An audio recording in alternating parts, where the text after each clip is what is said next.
Wizarah di dalam bab keduanya di buku Abul Hasan Al-Mawali tersebut. Oleh karena itu perlu kita ketahui bahwa kitab ini adalah salah satu bentuk saja dalam konsep kenegaraan, karena kita ketahui bahwa pada masa kontemporer ini konsep kenegaraan itu bermacam-macam.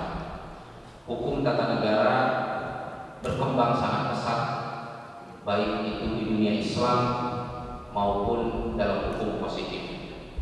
Oleh karena itu, pegangan kita adalah pernyataan dari Ibnu Qayyim Al-Jauziyah dalam kitabnya I'lamul Muwaqqi'in jilid ketiga halaman 37. Beliau mengatakan bahwa asy-syari'atu mabnaha wa asasuha al-hukam wal masalih al-ibad fahiya 'adlun kulluha wa salihun kulluha.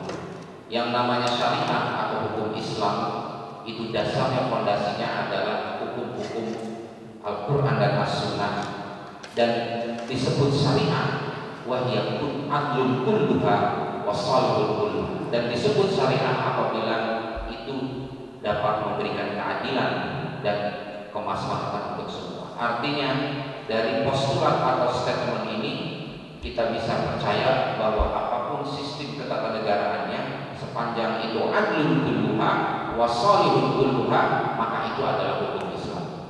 Jadi apapun sistem negaranya, mau itu monarki, mau itu presidensial, mau itu kerajaan ataupun yang lainnya, tetapi di dalamnya ada adlun kulluha wa salihun kulluha fahiya asy-syari'ah.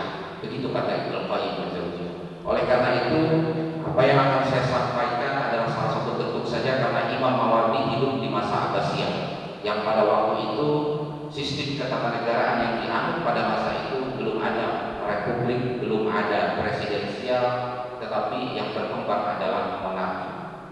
Namun demikian perlu kita kaji, karena ini adalah pemikiran yang fenomenal yang sudah advance pada zaman. Baik, al-bab tsani fi taqlidil al-wizarah, dalam pengangkatan ini. Al-wizaratu 'ala tarfaini, wizaratul tafwid wa wizaratul tanfid. Imam Mawardi mengatakan bahwa selain daripada imam, di bab pertama beliau mengatakan fi taqlidil imamah wa hiya mawdu'atun li khilafatin nubuwah fi firasatid din wa siyasatid dunya, bahwa imam itu adalah pengganti nabi di dalam melaksanakan perintah agama dan juga siasat, yaitu adalah strategi dan politik dalam ketatanegaraan.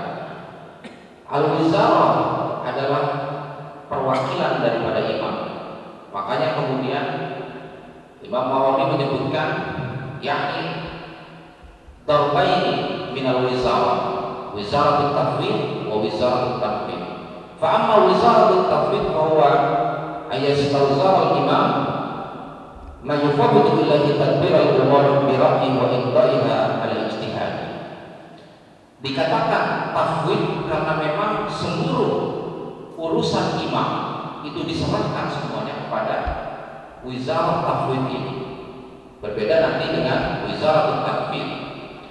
Dikatakan tafwid juga, wizarah tafwid ini adalah orang yang diberikan kepercayaan oleh imam untuk melaksanakan seluruh tugas-tugas negara, merepresentasikan ro'iyunnya, merepresentasikan juga ijtihad daripada imam. Walaysa yaqbalu jawazul hadhil wizarah qala Allah Ta'ala hikayah an Nabi Musa alaihi wasallam. Jadi menurut Mawardi, laisa yaqbalu jawazul hadhil wizarah, jadi tidak dilarang adanya perwujudan atau eksistensi wazir tafwid ini. Hal ini disandarkan kepada ayat Al-Quran, waj'alni waziran min ahli Haruna akhi usdud bihi azri wa asyriku fi amri, yaitu di surah Toha. Dalam ayat ini merefleksikan bahwa Harun sebagai saudara Musa waktu itu berkata bahwa ditunjuk oleh Musa sebagai wazir atau wakil. Jadi terminologi wazir dalam konteks juga disandarkan oleh Imam Mawardi itu sebagai wakil daripada imam. Karena apabila jaza dzalika fil nubuwah kana fil imamah ajuz. Bahkan dalam kenabian saja artinya ayat tersebut dibolehkan, maka tentu saja dalam hal kenegaraan dibolehkan. Apalagi unsur-unsur ataupun elemen kenegaraan itu tidak memiliki bentuk yang pasti, dan bahkan hukum Islam pun tidak memberikan dasar-dasar teknis tentang apa yang harus dilakukan dalam atau bentuk-bentuk ketatanegaraan. Karena Islam hanya mewujudkan fondasinya saja. Hal ini kita bisa refleksikan misalnya ketika Nabi Muhammad SAW itu akan wafat. Ketika ditanya oleh Sayyidina Abu Bakar dan sahabat-sahabat lainnya, siapa pengganti daripada Rasul setelah beliau wafat? Beliau menjawab, antum a'lamu bi umuri dunyakum. Karena menurut Rasul, ketatanegaraan, wizarah al-imamah itu adalah bi'amrin minkum, atau urusan keduniaan, yang artinya Rasulullah sudah revolusioner. Karena urusan ketatanegaraan akan berkembang sesuai dengan sosial, dengan budaya masyarakat dan lain sebagainya. Tidak bisa diseragamkan. Bahkan dalam hal-hal ibadah saja, misalkan seperti sholat. Kalau kita berkesempatan untuk mengunjungi tanah suci di Mekah dengan Madinah misalnya, di situ banyak berkumpul orang dari penjuru dunia, maka akan berkumpul juga berbagai mazhab. Ada yang sholatnya tangannya di atas dada, ada yang sholatnya sidaqatnya di perut, bahkan ada yang bersikap sempurna, berbeda-beda. Karena bahkan itu dalam hal ibadah, apalagi dalam hal kaitannya dengan ketatanegaraan yang sangat-sangat berkaitan erat dengan sosiologi, dengan pemasyarakatan dan budaya yang berkembang di dalam masyarakat. Kemudian wali'annama wukila ilal imam min tadbiril ummah la yaqdiru ala mubasyaratin jami'i illa istinabatin wa niyabatil wazir al-musyarik lahu fi tadbir as-sahih fi tanfidil umur bi tafarrudihi bihi ala nafsihi wa biha yakunu abad min az-zulal wa min al-khalaq. Nah, oleh karena itu makanya seorang wazir tahwid itu benar-benar harus memiliki persyaratan yang melebihi imam. Nah, di sini disebutkan oleh Mawardi li'annahu mamdal arai wa munfidul ijtihadi faqada an yakuna ala sifatil mujtahidin wa yahtaju fiha ila syartin za'id ala syurutil imam. Makanya wazir tahwid itu dia harus memiliki persyaratan yang lebih daripada seorang imam. Nah, ini agak aneh juga. Mawardi menyebutkan bahwa kalau seorang imam itu syurutul imam, yakni 1, 2, 3 dan sebagainya yang pernah saya bahas di bab 1. Tetapi di dalam bab 2 ini ketika mensyaratkan wazir tahwid, yaitu ayyakuna syartun zahid ala syurutil imamah wa huwa ayyakuna min ahlil kifayah fi mawkila ilaihi min amril khalq wal kharaji khairu bihim. Jadi seorang wazir tahwid itu harus memiliki syarat pandai dalam urusan peperangan dan strategi siasat. Kira-kira begitu. Jadi itu adalah syarat zahid ataupun syarat-syarat tambahan yang harus dimiliki oleh seorang wazir tahwid. Dan wazir tahwid ini memiliki kekuasaan yang besar sebagai wakil daripada seorang imam. Nah, kemudian pada selanjutnya di halaman 23, Imam Mawardi kemudian membahas mengenai faslun alladhi yata'allaqu bi wizaratu at-tanfidh. Wa amma wizaratu at-tanfidh fa hukmuha ad'af wa syurutuha aqall. Sedangkan untuk persyaratan ataupun kategori dari wazir tanfidh secara lugatan wastilahan, at-tanfidh adalah pelaksanaan, yaitu adalah orang yang melaksanakan. Namun Mawardi menyatakan bahwa ternyata Wizaratul Tanfidz ini agak posisinya itu lebih lemah. Meskipun kalau kita terminologikan sekarang di dalam kekuasaan ada eksekutif yang disebut sebagai as-sultan at-tanfidiyah, yaitu adalah kekuasaan yang melaksanakan. Justru pada saat ini tanfidiyah itu lebih besar kekuasaannya karena dia melaksanakan daripada aturan undang-undangan. Namun Mawardi menyebutkan bil aks, kebalikannya, yaitu adalah akaf wasul wa akal. Dan ternyata syarat-syarat untuk menjadi wazir tanfidz itu lebih sedikit, yang sifatnya hanya psikologis saja. Jadi hanya sifatnya psikologis gitu. Ayyahu baik ta'biru fihi al-ilmu wa innama huwa maqsudatun ala amrayn. Tetapi tetap disyarat ada dua aspek. Yang pertama ahaduhuma ayyu'addi ilal khabir, yaitu adalah memiliki kesetiaan dan menyampaikan sesuatu yang bersifat kenegaraan kepada khalifah. Jadi sifatnya sangat teknis sekali, bukan sifatnya yang konseptual, tetapi sebagai pelaksana. Wasani ayyu'addi anhu wa yura'i fihi sabatul awsat, dan kemudian juga menjadi kepercayaan sultan, tetapi dalam konteks hanya sebagai pelaksana. Kalau sekarang mungkin kita bisa bilang hanya sebagai staf saja, kira-kira seperti itu. Nah, apa saja sabatul awsat atau sifat-sifat yang harus dimiliki oleh wazir tanfidz tersebut? Ahaduha al-amanah. Justru bahkan di sini kalau kita kaji dan kita lihat, ternyata wazir tanfidz meskipun akaf wa akal, tetapi persyaratannya justru lebih terperinci. Mawardi menyatakannya. Yang pertama misalkan ahaduha al-amanah wasani sidqul lahjah, yaitu adalah jujur dalam perkataan, sidqul lahjah. Kemudian wasalis qillatut tama, tidak punya nafsu untuk atau ambisi untuk mencari jabatan. Nah, ini agak susah juga ya.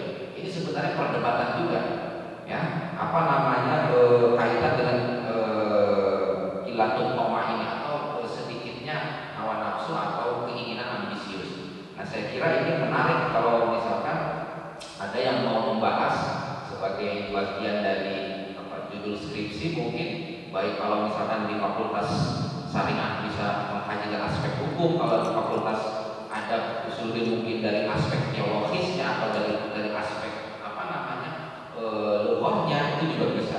Nah, saya kira perlu dikaji yang secara eksplisit mungkin bertentangan dengan konsep-konsep sekarang.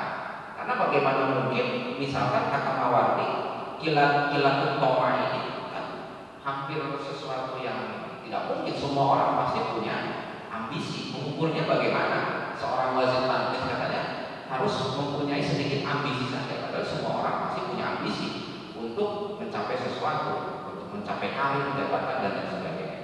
Kemudian yang Arabi yuslima fima bainahu wa bainan nas min adawatin wa syahna. Dan kemudian yang keempat itu harus menjadi orang yang bisa menjaga diri dari permusuhan dan juga celah.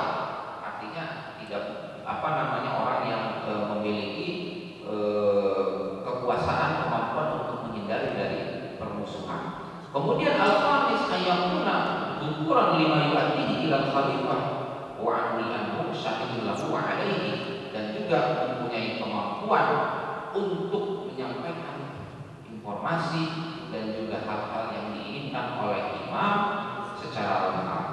Dan kemudian wasadis az-zaka wal fadala, kecerdasan.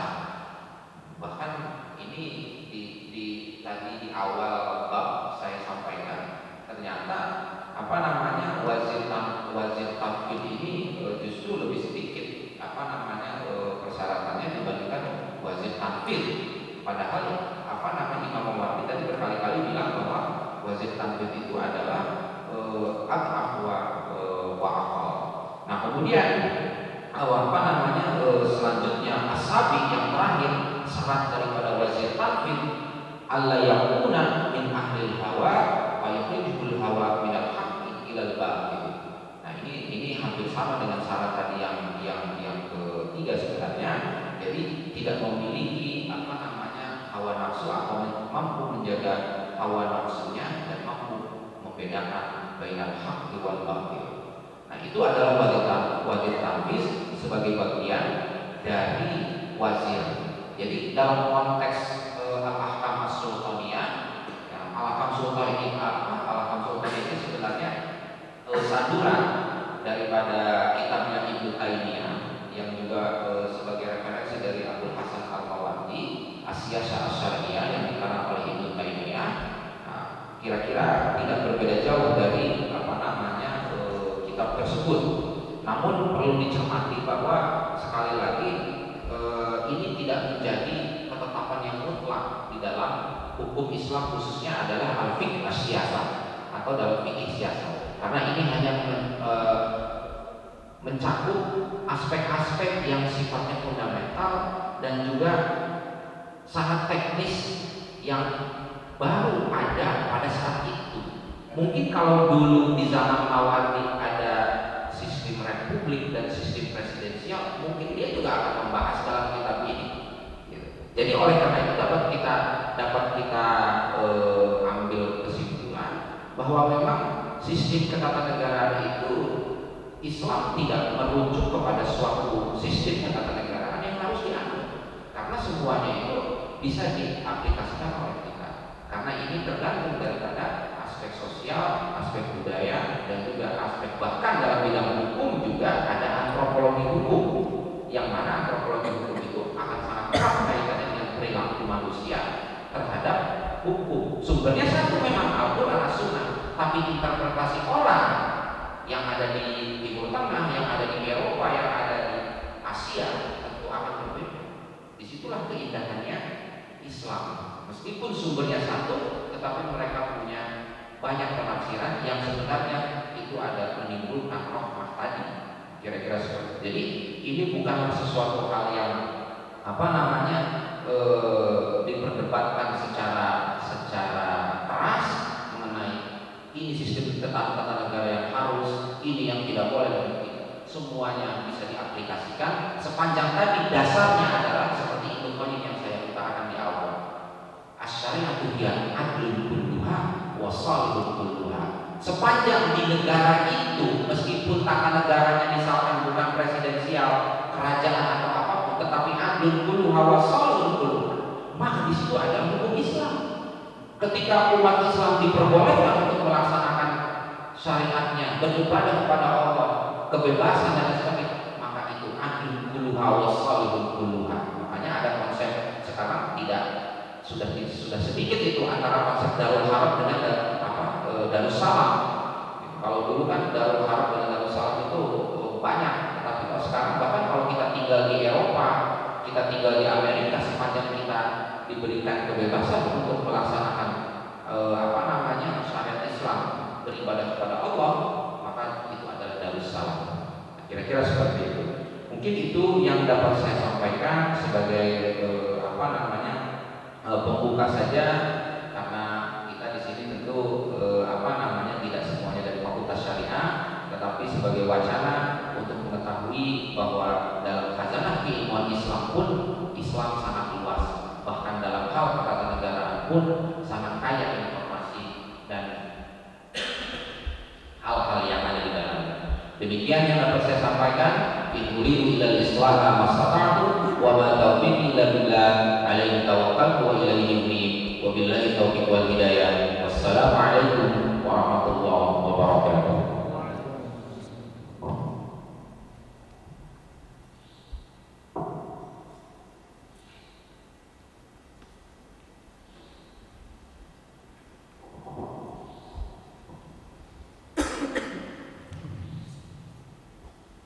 Kami dari BKM Masjid Al-Hikmah tentu mengucapkan terima kasih yang sedalam-dalamnya kepada penyelenggara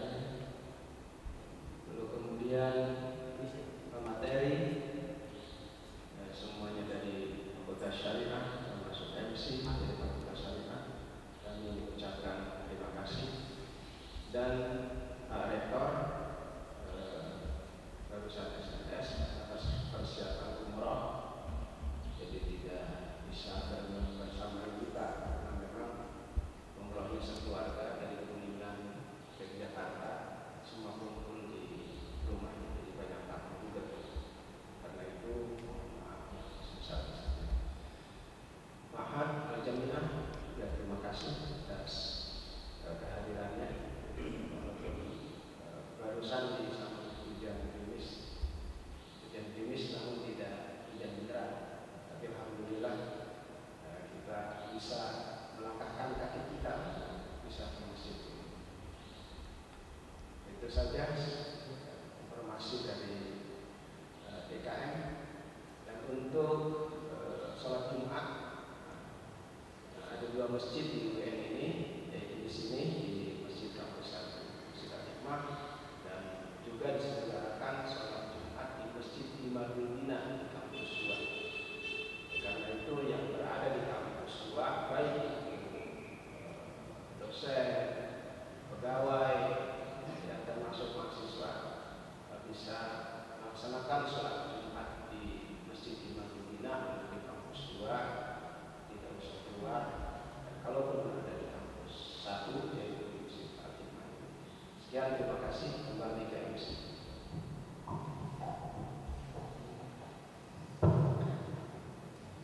Terima kasih kepada pemateri dan juga kepada ketua DKM Masjid Al-Hikmah telah memberikan sambutannya atas nama Pak Rektor. Sekali lagi Pak Rektor tidak bisa datang karena ada keperluan. Untuk selanjutnya yaitu acara yang terakhir, mari kita tutup acara kajian subuh Jumat ini dengan bersama membaca kafaratul majlis. Subhanallahumma wa bihamdika asyhadu an la ilaha illa anta astaghfiruka wa atubu ilaik. Alhamdulillahil alamin. Kami selaku pembawa acara mungkin terdapat kata-kata kami yang tidak sesuai, mohon maaf yang seterusnya. Wallahu muwaffiq ila aqwamit thoriq. Assalamualaikum